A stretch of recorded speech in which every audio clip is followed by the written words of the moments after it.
여러분 안녕하십니까? 인플루엔자가 유행하는 중이라 건강에 주의해야 하겠습니다.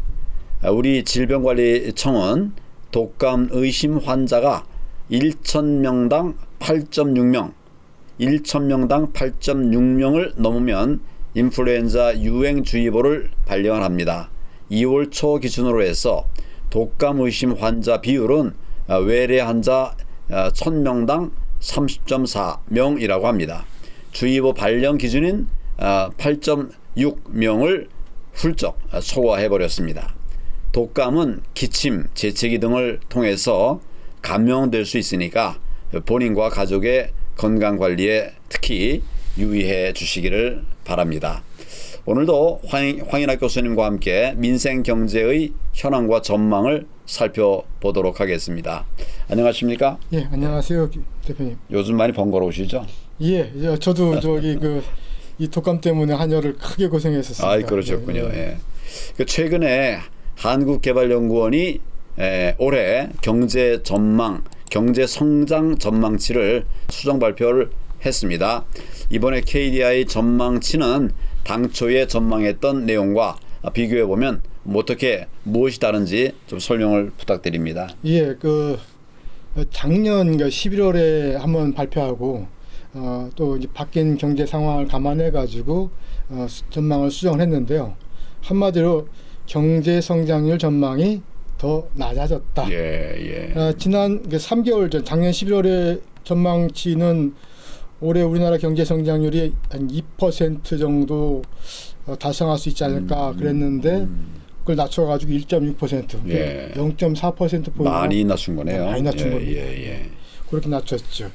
그래서 1.6% 성장이 아직 기재부도 성장률 전망하고 한국은행도 또 성장률 전망하고 OECD나 IMF 세계 이런 데서 한국 경제 성장률을 전망을 하는데 그보다는 좀 낮은 수치이긴 합니다만은 1.6% 전망은 통상 우리 경제학자들이 어떤 설문조사를 통해서 획득한 콘센서스 거기에 비슷한 수준이고요.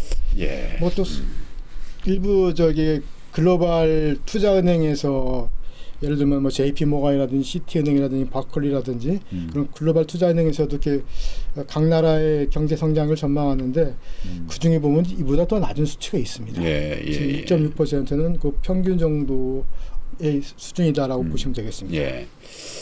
결국 좋은 소식은 아니네요. 그렇습니다. 0.4% 포인트나 성장률 전망을 낮춘 이유가 뭘까요?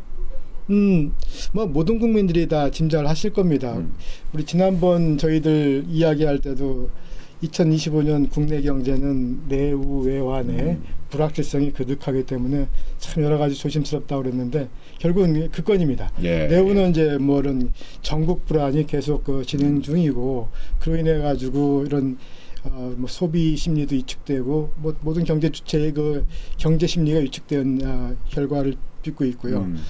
밖으로는 지난 1월 20일 취임한 미국 트럼프 대통령이 굉장히 빠르게 이 관세 전쟁을 주도하고 있어가지고 그로 인한 대외 환경의 불확실성이 한층 가정됐죠. 우리 수출이 중요한 나라인데 수출 환경, 통상 환경이 악화된 관계로 인해 가지고 당초 예상했던 그런 경제 성장의 하방 위험이 빠르게 가시화된 결과가 아닌가 싶습니다. 아이고, 한마디로 말해서 올해 우리 경제는 내수 회복이 지연되는 가운데서 그동안 높았던 수출 증가세가 조정되고 성장세가 약화될 것 같다.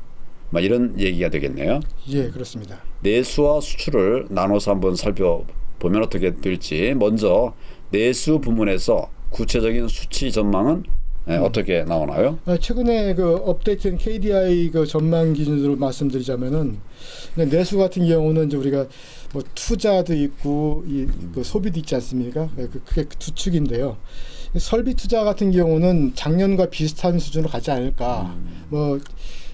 대외 경제가 불확실하긴 하지만은 아마 금년 상반기 지나면 한국은행에서도 금리를 좀 인하할 것이고 금리 인하 효과하고 또 대환경 불확실성 감안했을 때 작년과 비슷한 수준으로 투자는 이루어질 것으로 같은데 건설 투자는 대표님 잘 아실 겁니다. 작년, 재작년 계속 마이너스 역성장하고 있는데 올해도 뭐 달리 뾰족 수가 없는 것 같아요. 이건 마이너스로 갈 것 같고 중요한 건 또 민간 소비인데 민간 소비가 이 전국 불안으로 인해 가지고 소비 심리가 많이 위축돼 있어요. 그래서 예.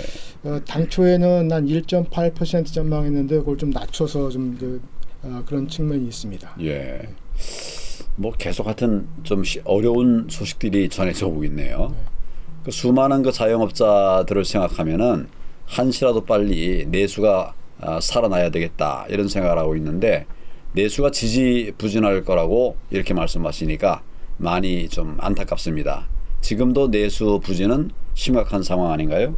예, 이게 맞습니다. 그러니까 우리가 그 대외 환경의 불확실성이 가중되면은 내수 비중이 좀 높으면 좀 그 도피처가 있을 터인데 워낙 그 수출 비중도 그러니까 무역 개방도가 높기도 하지만은 내수도 좀 안타깝게 상당히 좀 어려운 상황입니다.